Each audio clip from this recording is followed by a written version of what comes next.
I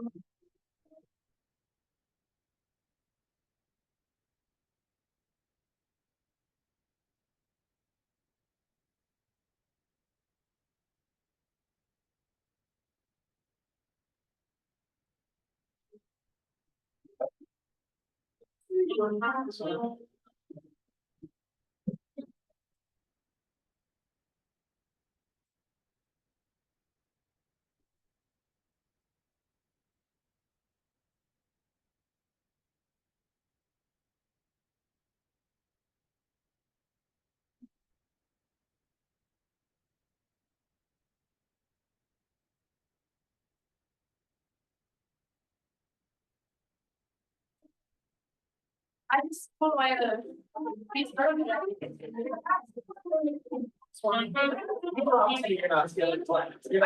Okay.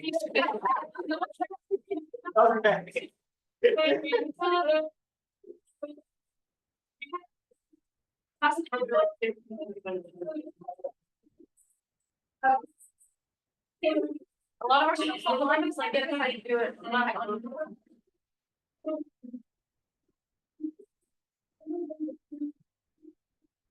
Agree with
Yeah, I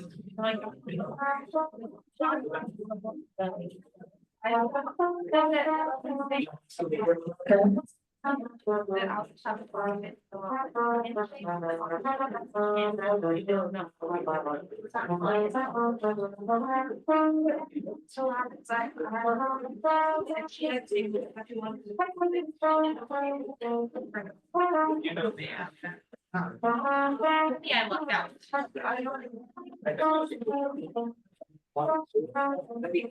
It'll be.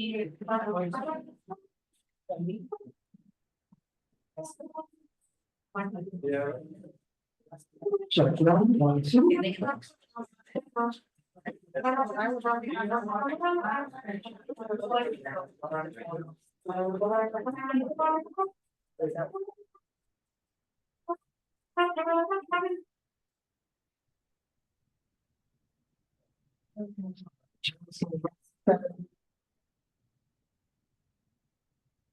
I see you're logged on, but we don't see or hear you yet.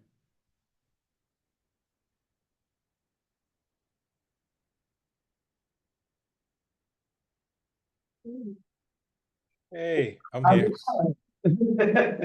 I can see myself in the on the screen.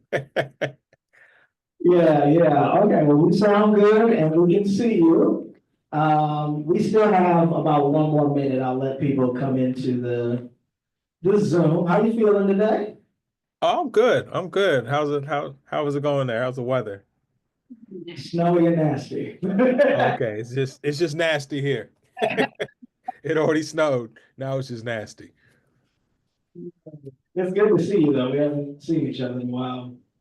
I know. I know. We every time I have a chance, something comes up and it's supposed to be last year in Mexico. And Yeah.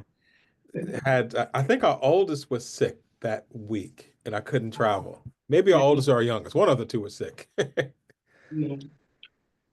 All right. I'll go ahead and get us started. Good afternoon. All right. Thank you to all who have dedicated themselves to learn more of the sessions for this African American Philosophy Open Classroom this Black History Month.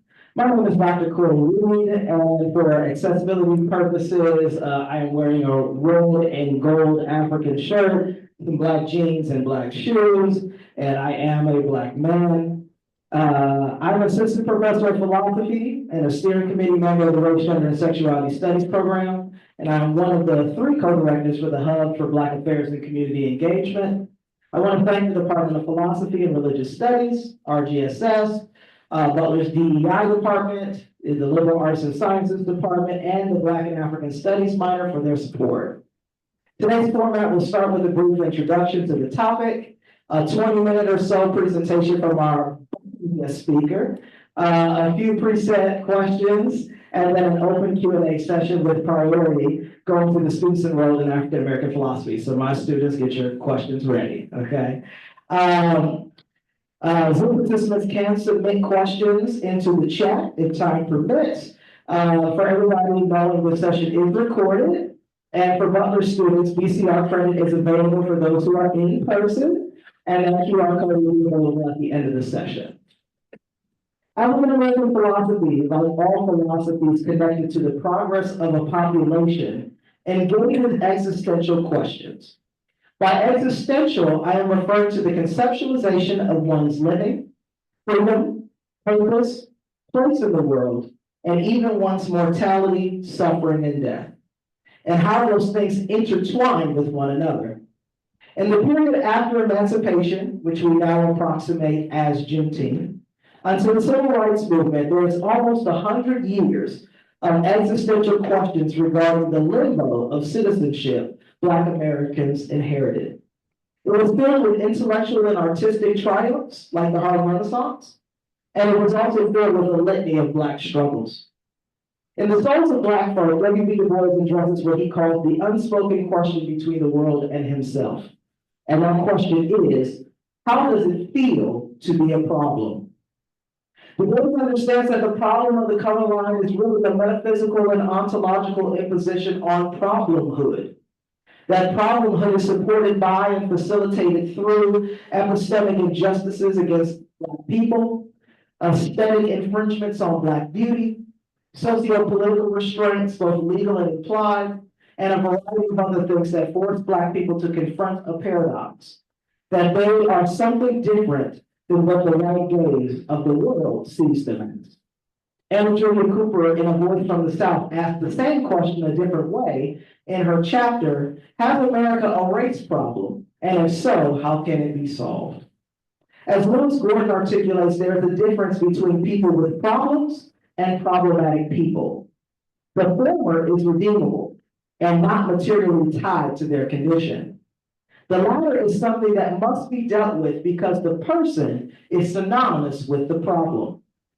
Problematic people are excluded, exiled, punished without committing a crime, or eliminated. And Black existentialism illustrates all these possibilities. What does that do to Black people psychologically, existentially, phenomenologically, epistemically, and politically? Ralph Ellison demonstrates what can happen in his novel Invisible Man, where the unnamed protagonist lives underground, fighting both an existential battle within and literal fights without.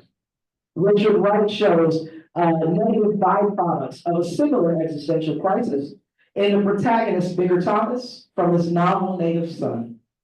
Bigger shows the cyclical nature of the external conditioning the internal as he engages in the actions he is attempting to avoid. And the prophetic impositions that the white gaze gives Black men comes true in Bigger's story. This period between emancipation and the civil rights movement is a period of America wrestling with the existential paradox of people existing as free while still being considered subhuman or inhuman. Thinkers of this period were attempting to narrate their personhood and define their humanity for themselves. For some, this was an attempt to make a pathos, ethos, or logos appeal to whiteness. For others, this was a survival coping mechanism for themselves in an anti-Black world. In either case, the self-reflective praxis of thinking through Black humanity was a common theme in this era and beyond. And there are a few scholars that have engaged this phenomenon quite like Dr. James Haile III. Dr. Haile is an associate professor of philosophy at the University of Rhode Island. His first solo book entitled The Black and the Existential Hero was a central part of my dissertation. We are both alumni of Morehouse College and the University of Memphis, so I affectionately refer to him as my big brother in the profession. His recent book, The Light of Being Strange, Black Stories of Freedom, will undoubtedly be a part of today's discussion. Please join me in welcoming Dr. James Haile III. Thank you, Corey. That was a good introduction because it's going to frame a lot of what I'm going to be talking about today. Can you all hear me? Yeah. Okay. And so it's going to frame a lot of what I'm going to be talking about today, but also a good segue into the research that I've been working on, which came out as the Dark Delight of Being Strange, largely theories of speculative fiction and their relationship with ideas of Black existentialism. I was hoping I would be able to share my screen. Is that something that's possible? Let's see. Oh, perfect. Okay. All right. So hopefully it will work. Oops. I'm showing my age by struggling with technology. Okay. So, and okay. So if you can see the presentation is on Black existentialism, but it's largely on the idea of speculative theories of space and time. And you can see that it has something to do with cosmology, but also the universe itself. And so I'll get into some of what all these images might mean, and then some sort of nuts and bolts of what existential philosophy is and what Black existentialism is. Just to begin with, defining the terms Black existentialism might be a kind of misnomer because the idea is that Blackness is devoid of life, and existentialism is supposed to be an analysis of human life itself. And so part of the question of Black existentialism is asking the question, well, what is Blackness? how do we understand Blackness in an existential kind of way? And what I want to argue today or present today is the idea of thinking about Blackness existentially leads us to a kind of conversation about speculative thinking on time and space. And that in order to understand Blackness in an existential sense, in order to understand notions of Black freedom or Black sovereignty or Black subjectivity, we have to think speculatively about time and space. So why is this? So Lewis Gordon, as one of his TED Talks, gives this really interesting quote about Euromodernity not being largely or strictly about political organization or about social organization or even about notions of history, but really issues of time and space. He says, quote, what the Euromodern world has done in its concept of the modern or modernity itself is to say there is a future. And in the future, and in that future, some people belong to it. If some people belong to the future and some people don't, in the present, you have no future. What is the status of your present then? We tend to use a language of a haunting or a language of ghosts. And there's certain elements here I want to break down in what Gordon, I think, is trying to say here. The idea of the Euro-modern world or the concept that we have of modernity is a temporal marker or a marker of time itself. And part of that marker is understanding the past, present, and the future. So understanding that there's this linear progress of moving from a dark age to an age of enlightenment and into the future of possibility. And part of what Gordon is saying is that the Euro-modern world has constructed an idea of the human such that certain people belong to this linear progression of past, present, future, and certain people are locked out of it. And he's going to say, well, those people that are locked out of this sort of past, present, future are people that are outside of linear progress.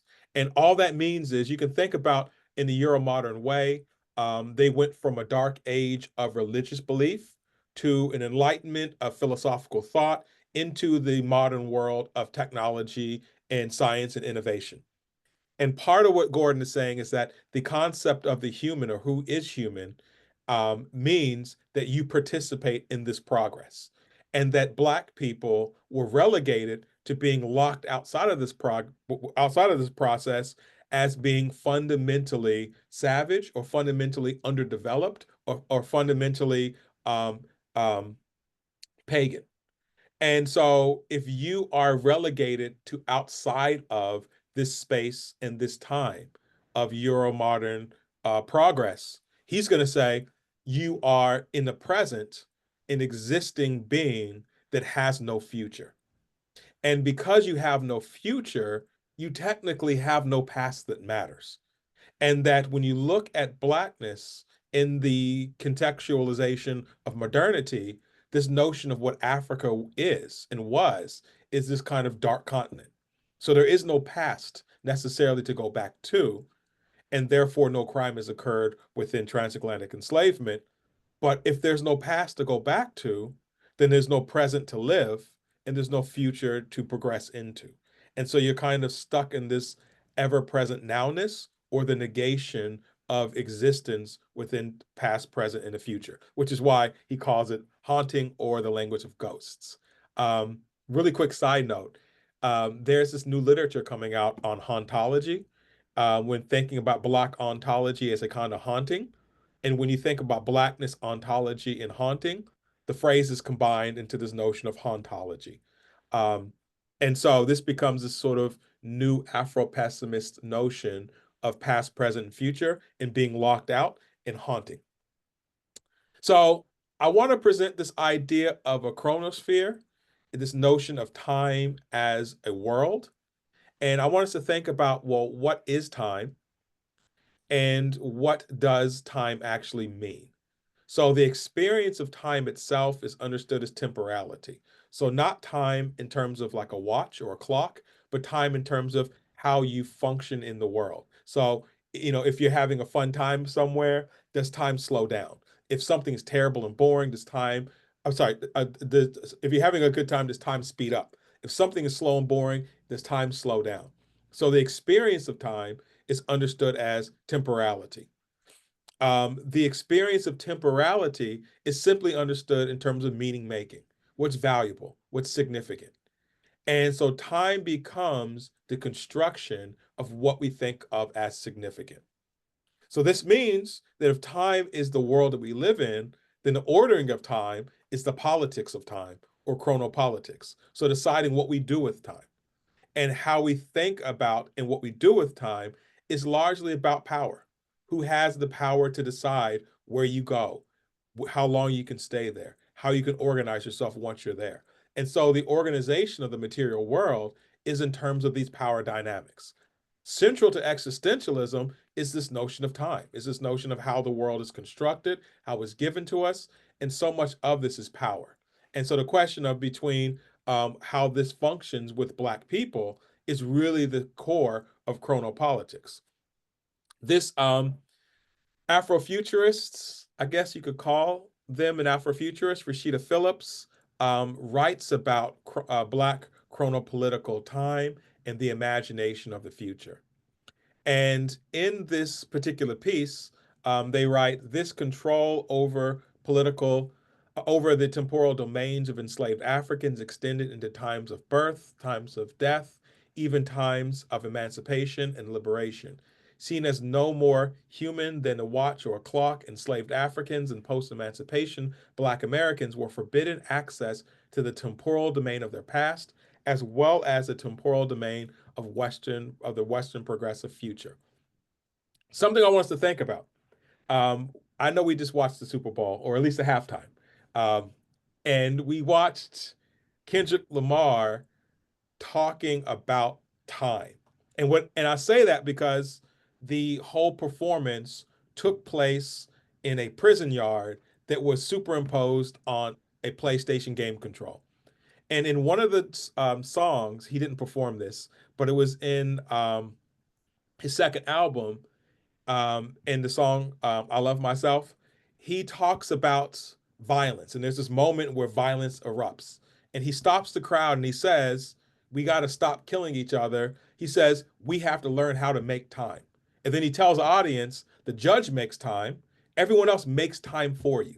They tell you how you can be in the world. How do we take control over our own life so that we can actually produce time for ourselves? So we know when we have the right to do something, when we have the right not to do something, how we organize the material world, how we organize labor, how we organize relaxation, how we organize pleasure, how we organize love. All of this is an issue of temporality, and all of this comes down to this notion of Black existentialism. So the question that Corey began with is a question I want to sort of rephrase and sort of think about in terms of time. What does it mean when you have been put outside of time itself? What does it mean when you've been put outside of history?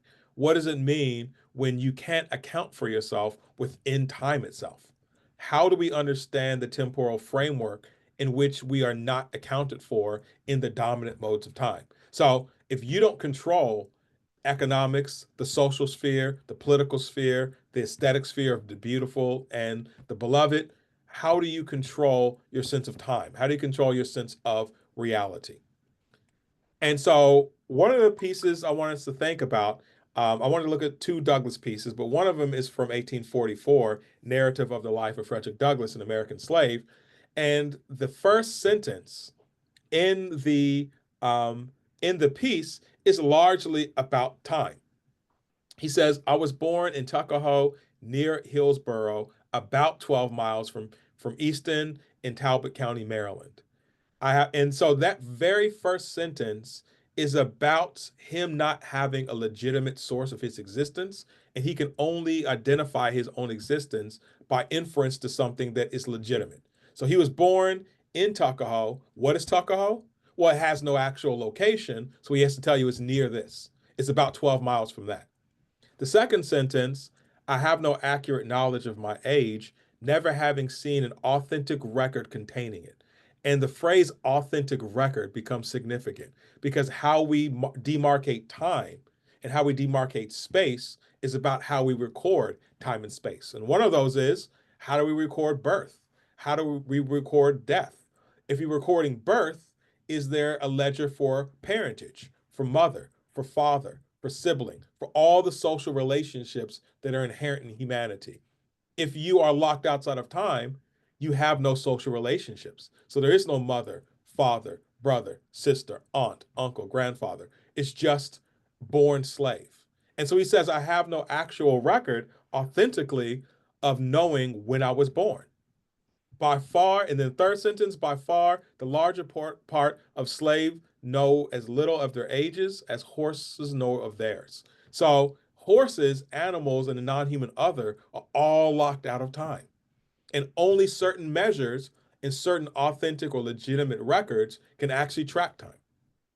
So the question becomes, what do we do with this knowledge?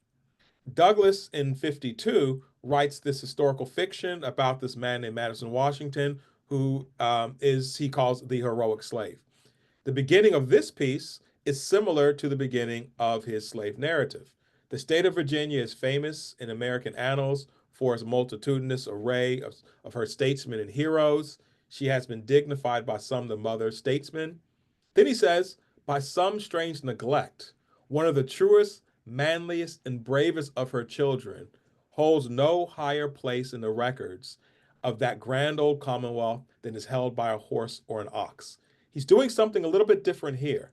In the first thing he's trying to locate himself physically in the world by reference to whatever is a legitimate source of existence. So I was born near this, 12 miles from this. This one, he's doing something on the spiritual or metaphysical level and trying to ground himself as a spiritual being whose existence is as a kind of human being. He says, well, I was born in Virginia. Virginia is known for statesmen, known for heroes, but here's this slave who's just as brave, just as manly, just as true as these other statesmen, yet at the same time, they hold no place higher in the records than a horse or an ox. And so he's saying, spiritually, I'm taken outside of time. In terms of chronology, in terms of lineage, I'm taken out of time. So I'm taken out of time and space in both of these fronts. So what then is afforded to me? And here's what I think Black existentialism does that is a radical new kind of invention. Instead of simply saying, if I have no lineage, I have no existence. Instead of simply saying, if I have no lineage, I'm a ghost, I'm a specter, I'm a nothing, Douglas is saying being outside of time gives you a radically new sense of time, a radically new possibility of temporality, of space, and of time. And part of, I'm glad that Corey brought up Invisible Man. The prologue of Invisible Man discusses time. He says, if you're outside of time, you have a strange sense of order, a strange sense of rhythm, a strange sense of reality. But this creates the possibility for something new. So in The Heroic Slave, he has Madison Washington talking as if he's Thomas Jefferson, as if he is Patrick Henry, and he says, "Liberty, the inalienable right, birthright of every man, precious and priceless, will be mine. My resolution is fixed. I shall be free." And here, he's having a slave declare freedom, which is not a new idea, but it's something where it breaks the plantation or colonial sense of time and space. If what it means to be Black is to be placed outside of time and space, outside of the notion of freedom, outside of the notion of sovereignty, making a declaration for freedom actually inverts or disrupts that entire world. Because if he's free, then the colonial world has to then be gone. If he is liberated, then the colonial world cannot exist. And so he says, well, in this moment, he makes this declaration. The very next moment, he says, at this moment, he was free, at least in spirit. The future gleamed brightly before him, and his fetters lay broken at his feet.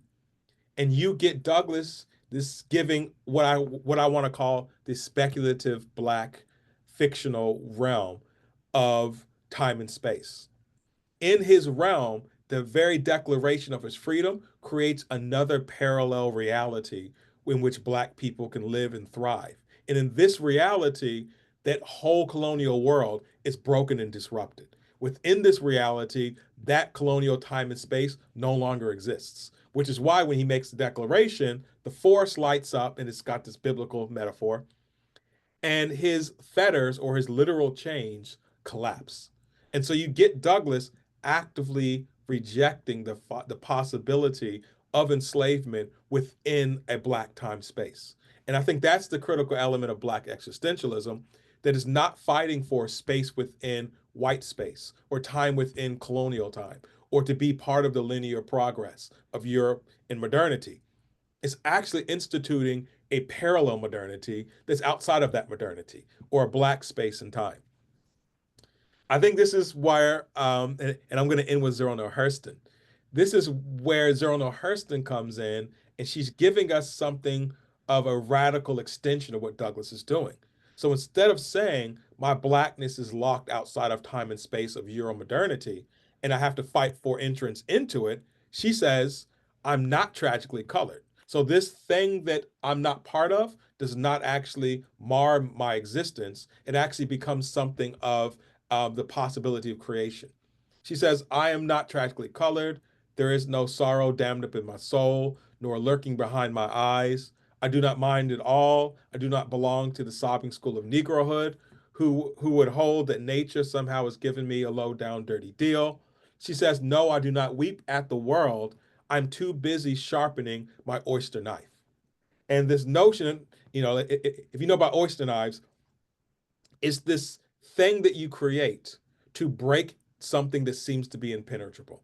If you think about your modern space and time as a seemingly impenetrable reality that we cannot break, she says, instead of trying to break into it, I'm breaking out of it.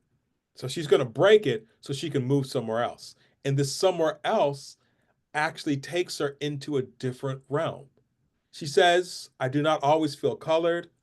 Even now, I often achieve the unconscious Zora of Eatonville before the Higuera. I feel most colored when I'm thrown against the sharp white background. So we get this blackness, we get this whiteness, we get being enmeshed into the time and space of coloniality and the time and space of Euro modernity. But then she switches it. And then she says, at certain times, I have no race, I am me. And you wonder what she's talking about. Then she says, the cosmic Zora emerges. I belong to no race nor time. I'm the eternal feminine with its string of beads. So she's getting beyond colonial or white Euro modern time and space. She's constructing this new reality in which she's no longer race in the sense that race is a construct of Euro modernity. And if race is a construct of Euro modernity, then getting outside of Euro modernity in a time and space means you no longer have race. She's still Black because Black has a completely different interpretation within Black time and space. And I think that's my 20 minutes. So I'll stop there so we can do Q&A, but I have a lot more to say. So I'm looking forward to your questions. Yeah, can we put it on for that presentation? We got all kinds of ears like moving in my head. I have a couple of questions.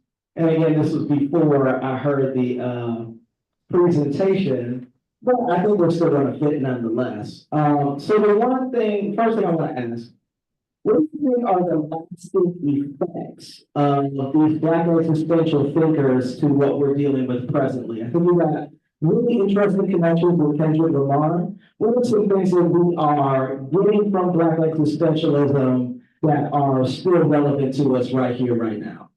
Mm-hmm.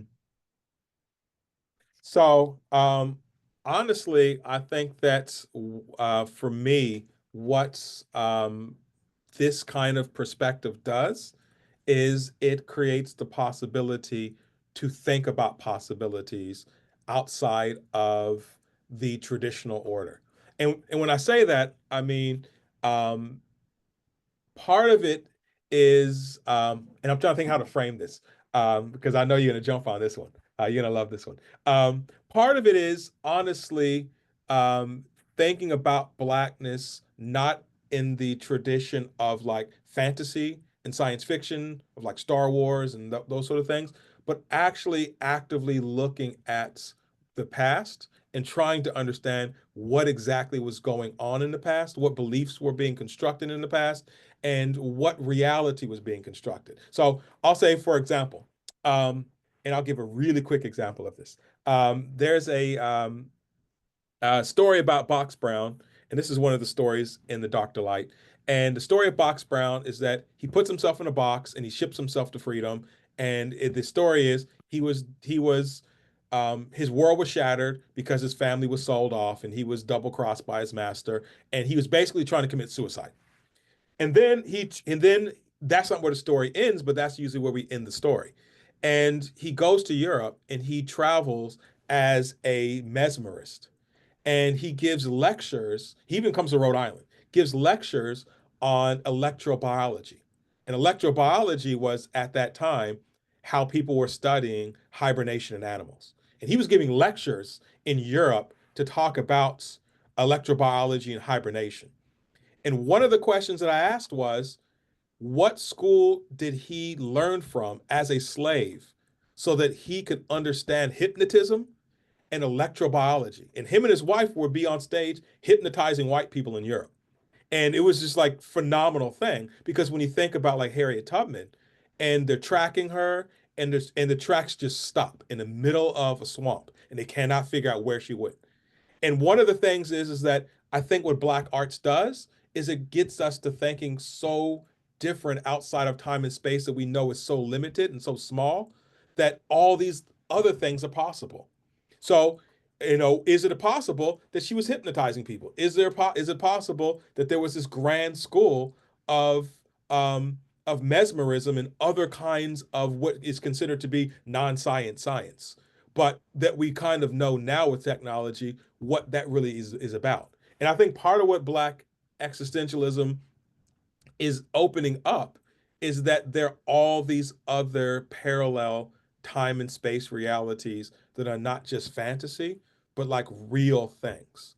Black people are living fundamentally alternate lives right at the same time as we're living in this space with everyone else. And I think that sometimes gets taken into the realm of Afrofuturism, where it's just a metaphor, but I think we could actually think about it in a literal sense. Like, what does the Sonic do? What is Kendrick Lamar doing in this presentation? What does it mean for Black men to be the American flag? How is that reshaping our imagination? I think there are real things that are going on. But I'll stop there. I could go on and on, but I like that question. Right, that's so good. That's so good. So my students and I have been talking about the difficulties when it comes to self-making, right? So there is both the freedom to be able to say, I am what I say that I am, while also existing in a social context that may say otherwise. I wanted to ask you, what do you think of the complications in self-making regarding anti-Black racism? And, you can just go from there. Yeah.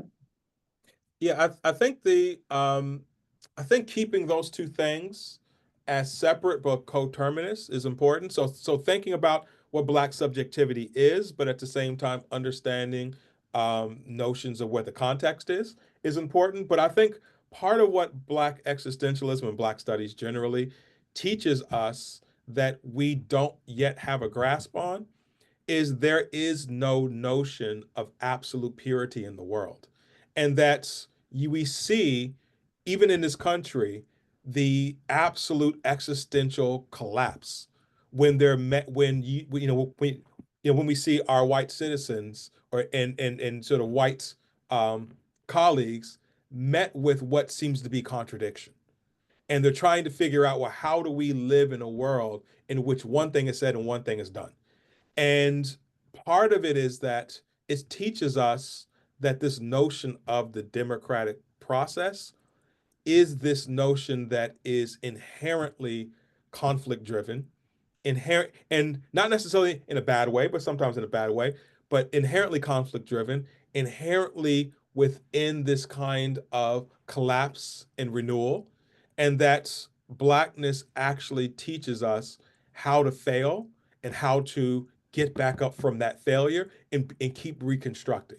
And I think part of it is that um, we demand of our world to be one thing or another, but we can't see that this is this kind of fluidity that moves between the chaos and the order, and that we're kind of floating between it. Like we existentially talk about it as nothingness or absurdity, but we don't live it as a political or individual or aesthetic practice. And I think with Black art and Black studies, it's like a living practice. Well, since you got Black art, and we both are Black estheticians as much as Black existentialists, I wanted to ask you a question about Black beauty, right? In my mind, at least, how we understand beauty is intimately tied to what we understand the condition of the human to be in its most perfect sense, right? Even when we're looking at things that are not human, we're trying to find the epitome of something. We're trying to find the beautiful.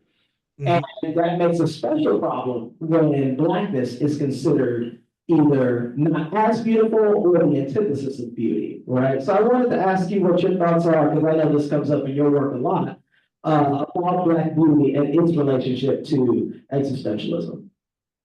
Yeah, that's a big question. And I'm just thinking of because sometimes when I think about beauty, I think about the sublime, this sort of feeling of the bigness or the everythingness of a thing. And that's oftentimes what is beautiful. Sorry, oftentimes that which is like, let's say, aesthetically pleasing. So we can think about different sort of chords or harmonies and the things that we're expected to find beautiful oftentimes are things that are fleeting, but also things that are hard to keep hold on. Because a lot of times, what we call the beautiful, I think, is really what we would call the monstrous, the thing which challenges, the thing which resists, the thing which makes you chase it, and the thing which keeps your attention. And I like to think about Black art in that way. So not harmony so much as that which is a fundamental challenge to the very nature of what it means to exist. And if it's a fundamental challenge, it has this sublime quality that I think we can't look away from, but we also can't reconcile with. We also can't subsume it. So it becomes this thing where we try to mainstream it. So you see Kendrick Lamar's Super Bowl, he's going to be mainstreamed, and then he does what he does. And there's this thing where we can't just walk away from it, but at the same time, we can't embrace it. And so it becomes this like tense moment. And I think within that tenseness, you see something like the beautiful um, as this kind of monstrous thing. And I don't mean monstrous in the sense of something horrific, but monstrous in the sense of the fundamental order is disrupted, and now we have to find a new order. My students, it's yours. All right, you may not be able to see them, James, but you should be able to hear them. Okay. Yes. Hi, can you hear me? Yes. Hi, my name is Sonia. I'm a student in Dr. Reed's philosophy class. And I kind of want to ask about your perspective on what like the key aspects of Black existentialism are that you think sets it apart from existentialism as a whole, and then what sets it apart from other parts of Black and Africana philosophy. That's a good question. Um, I Part of me wants to say the one of the departures from existentialism as a whole. So, like for example, a departure from like Sartre might is that I think existentialism as a whole finds absurdity in contradiction, and that you see someone like Sartre or Camus or well, the Russians are a whole different category. I'd say they're closer to Black existentialists than anything else. But like the French, the Germans, the English existentialists, I think find fundamental problems of trying to figuring out what to do with contradiction, because the idea is that we have to either subsume contradiction within consciousness or subsume consciousness within that contradiction. And I think that part of what makes Black existentialism so grand is that it makes a kind of aesthetic affirmation out of the contradiction. So, for example, um, Ellison's famous thing from Invisible Man is he makes this claim that that you have to learn how to move without moving. And so the question becomes, well, how do you move without moving? So if you're trapped, and yet to be a human is to be this dynamic thing that changes and makes choices, how do you make choices and how do you make changes in a space in which there are no choices and changes? And so, but there's a kind of art to how to do that and yet simultaneously find yourself in a condition in which you're stuck. So I think the large distinction that I would make between like a Black existentialist and a European existentialist is the idea that the contradiction is not the end of the world or the end of the thing, and it doesn't bring about chaos as the end of order, but the chaos is the order itself. And that's it's a kind of fundamental early kind of argument that chaos theory is a foundation for stability and order, and that you can actually get something out of that chaos that is fundamental for what it means to be a human being. Um, and I would say it's different than Black studies. Well, I'm not sure if it would be that different for me between Black existentialism and, let's say, Black studies or African American literature. Um, I think the disciplines require us to ask different questions so that we can be legible within a discipline. But would like an Ellison make a distinction? Would Toni Morrison make a distinction? So I'm not sure if people who are actually practicing make distinctions that professional academics have to make in order to be published, in order to cite the right things and be legible within a conversation. But I think the way that I do it, I don't really make distinctions between, well, this is a philosophy thing, this is a fiction thing, this is a literature thing, this is a Black studies thing, because I think they're all kind of happening simultaneously.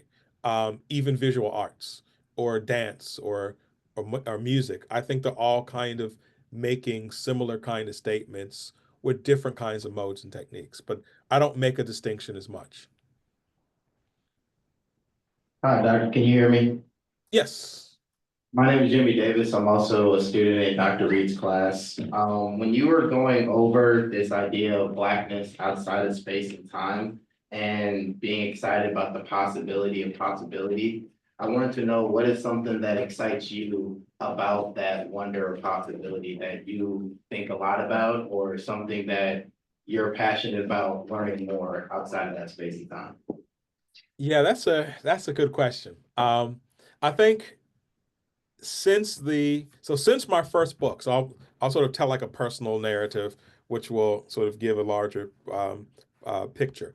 Since my first book, which I initially submitted to the publisher as a play, and the publisher said, we can't publish this as a play because it's just so weird that you would write an academic text as an actual play with footnotes and those sort of things. We have to streamline it. So because you have to get tenure, you have to go through promotion, I had to streamline it and take out the vast majority of what the thing was supposed to be and make formal arguments. With the book that I just published, it is actual fiction. And the footnotes are the philosophical arguments and the citations, but the stories are just the stories. And I think part of what excites me is being able to be outside of academic boundaries and to do the things that I want to do and and find the muses the way that I want to find the muses. Um, and one of them is asking the kinds of questions that I think formal philosophy struggles to even think as legitimate forms of questioning. So, like for example, I ask questions about what the speculative imagination tells us about what's real about the world. And then I start to investigate all sorts of occults or all sorts of aberrant science kind of questions that are always already floating within Blackness itself. And now I can actually go and investigate those things. So I can ask about transdimensionality. I can ask about how music itself and frequency changes the very material world that we live in, that we know exist. And so I can ask those kind of questions, and then how Black people utilize things like sound, things like frequency, things like ideas of dimensionality to construct reality. And then I can give examples of it, and I can sort of search the things I want to search and write exactly the way I want to write without having to be saddled with making the kinds of arguments that don't even allow me to ask those kind of questions. Hi, Dr. Hill. My name's Ali. My question is about religion. I'm Dr. Reed's class, and most of the readings that we've read have all had, like, religion has played such a big role in how these theorists kind of, in so many different ways, but a big part of it is kind of justifying their, whether it's like an explanation for their enslavement or just their condition in general. So my question is just what role religion played in Black existential thought in the past, and what role it plays now.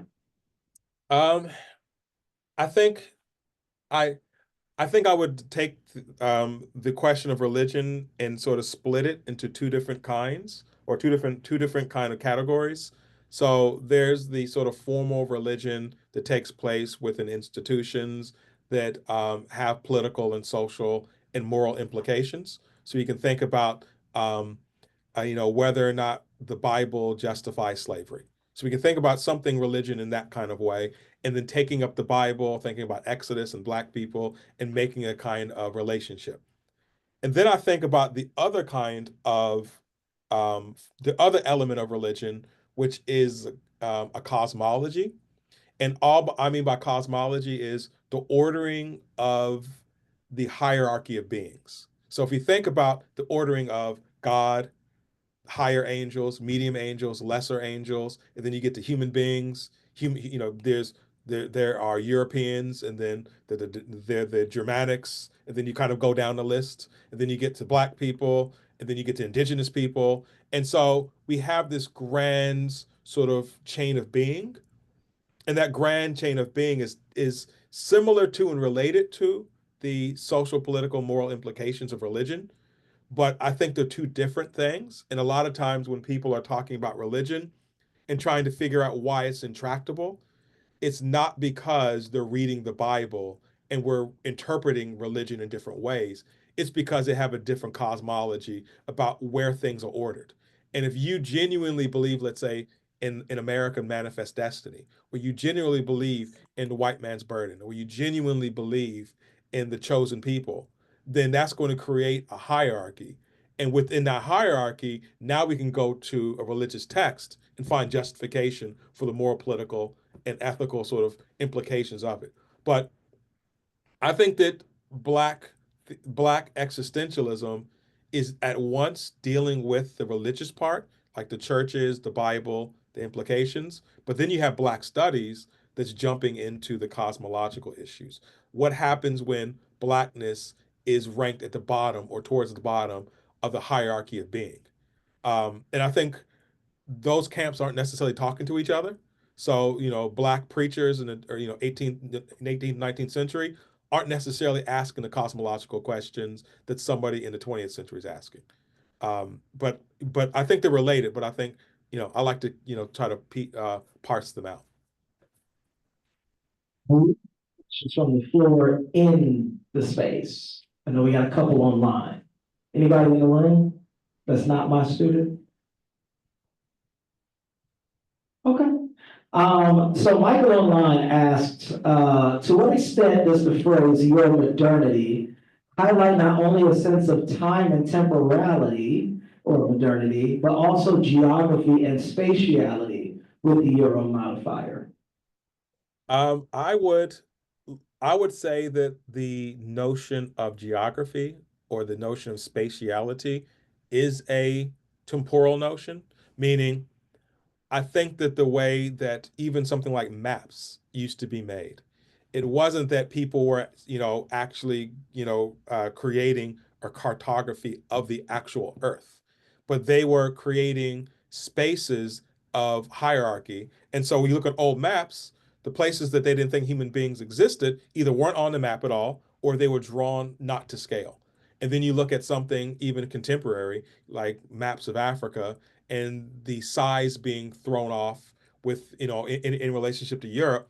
It's not that geography is this thing where we send machines or robots into space and like actually do a cartography of the Earth, but that we actually construct geography through meaning. I think a lot of existentialists point to this, that space is the sort of barrenness of a thing, and place is human value put onto space, and we carve and create places out of bare spaces that we live in. And so the earth becomes something of the world. So this thing that we live in becomes this meaningful place that we construct. And so I would think that Euromodernity constructs, or the ideas of Euromodernity construct the geographical notions of place. Um, and I think interestingly enough, one of the, not to go off too far, but one of the reasons I think the European Union failed, and I thought it was going to fail from the very beginning, was that the idea of Europe itself was not a geographical thing. It was a spiritual thing. And so they leave out Turkey and bring in Greece. And so you see, economically, it was a terrible idea to bring in Greece, but Turkey was a better idea, but Turkey's a land bridge to Eurasia. And so that creates a whole other thing because the Turks aren't European. And so the question of what is Europe is a fundamental question, not of geography, because Sicily wasn't considered Europe for a long time either, because it was Mediterranean. And it's not because of anything of geography, it was what the people looked like, the culture, the food, the language. And so so much of what we call Euro modern, I think, is a theoretical project that then takes on material reality. This is our last one online. My question is, how do you feel that this affects personnel who are not aware of these restrictions? So like, how do we deal with the epistemic issue of not understanding or recognizing these restrictions?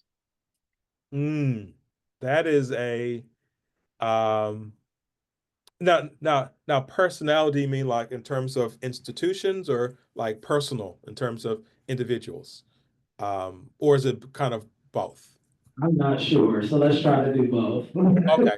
So I think that part of it is the epistemic question is such a hard question, um, because so much of what we believe to be true and so much of what we know to be true are the implicit values that exist that we don't even know are our values.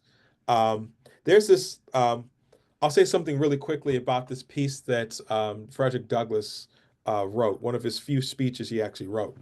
And he was talking about abolitionism. And people were thinking he was going to critique slavery for its moral failing. And he says the problem of slavery is not law. And he writes this in 1852, so right after the Fugitive Slave Act. The problem of slavery is not law. The problem of slavery is the imagination. And then he says we need to construct or reconstruct the human imagination at its very foundational core. So whatever is in the head that actually constructs the eye, as Ellison says, like the inner eye, that's the thing we need to reconstruct. And he gave the metaphor of a child sitting on a mountain looking at the clouds. And whatever society put into that child, that's what he saw in the clouds. And if that's the question, how do we get to the epistemic of what that child is seeing that constructs whatever those clouds become? Because so much of what Black people are has nothing to do with what Black people are. It has to do with whatever people have constructed us to be, which is largely either irrational, meaning outside of reason altogether, or it's fundamentally irrational, meaning it contradicts reason. And it's hard to figure out how do we navigate something irrational or irrational. And I think that's where the cosmology comes in. How do we reorient the human imagination? That is that's tough. Coltrane thought it was music. So did Bob Marley. We can frequency reorient the brain and the neurons in the brain. So they thought, I can actually make the music to make people better people. But I don't know. That's a tough question.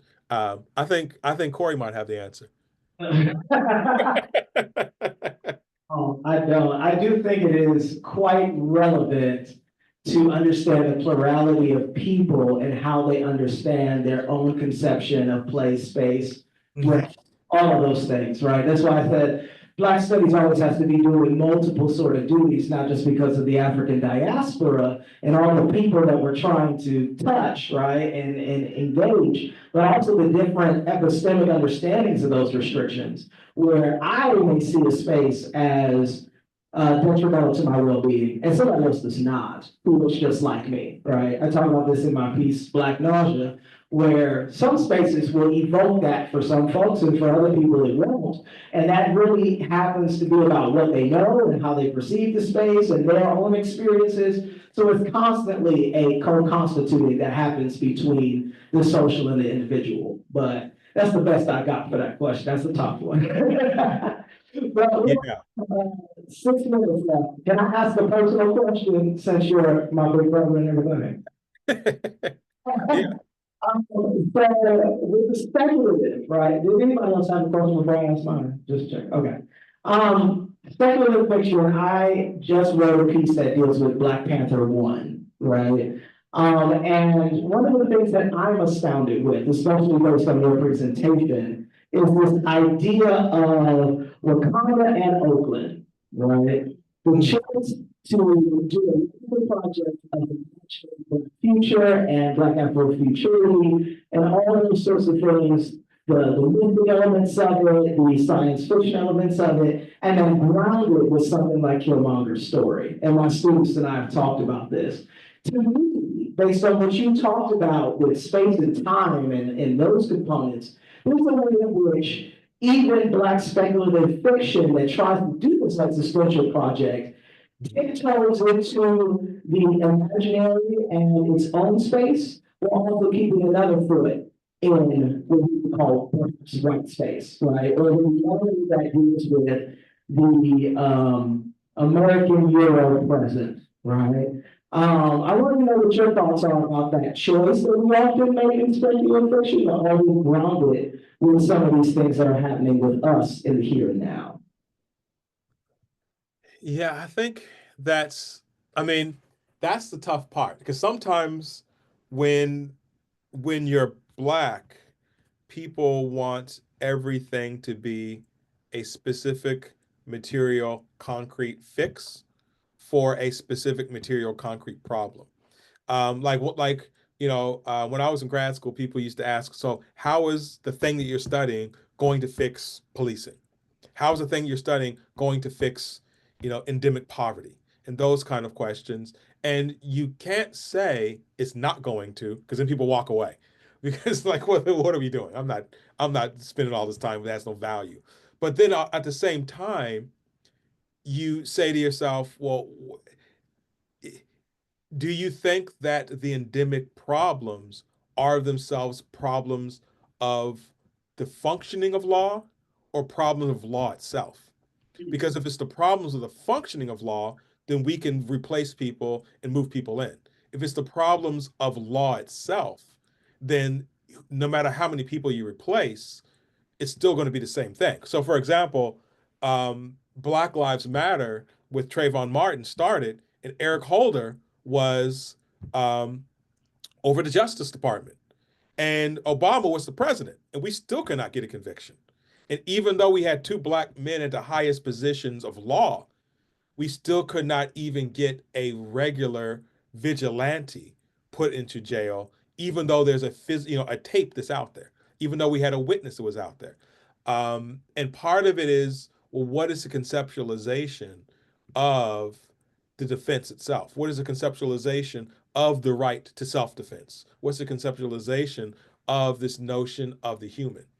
And I think so much of what the speculative imagination is supposed to be doing, which could be difficult if it starts to get into the fantasy, because then we start getting into kind of a escapism. But if we're really into the speculative imagination, we have to rethink how we allocate space.